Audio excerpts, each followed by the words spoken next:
Hi there, and welcome to another segment of Equicapita's Little Book of What Next webinar video series. My name is Michael Cook. And my name is Stephen Johnston. Today, Stephen is going to give us a bit of an overview on interest rates and the concept of convexity in the interest rate world. Yeah, so, there's a lot of discussion now about central banks having to move to normalize rates. Obviously, they've been operating at zero interest rates globally, and in fact, the estimate is that 30% of all European sovereign debt actually trades at negative nominal rates now.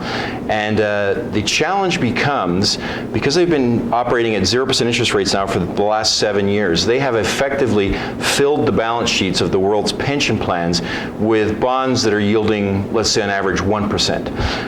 And this is where the concept of convexity comes in, and why I think it's going to be very hard to normalize rates now. They've effectively painted themselves into a corner.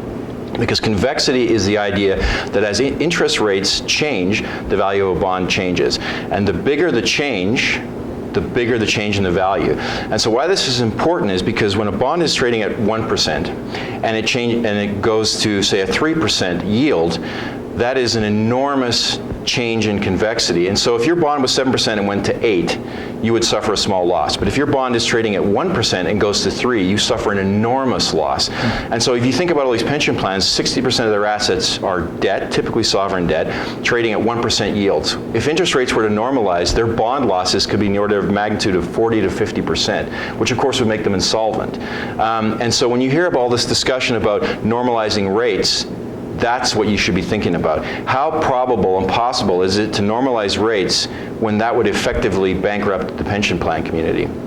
The other thing, of course, is that when they normalize rates, sovereign borrowers have accumulated huge portfolios of loans outstanding at effective aggregate rates, say, of 2%, which is not, even at those low rates, because of the high debt levels, consuming 25, 30, 40% of their tax revenues.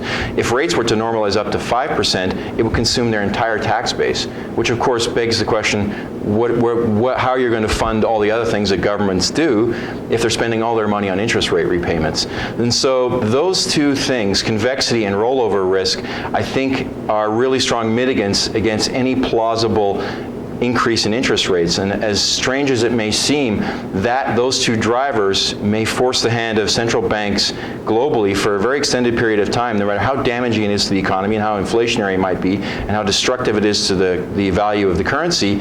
Those two drivers, I think, are going to dominate the decision-making process and make interest rate rises very unlikely.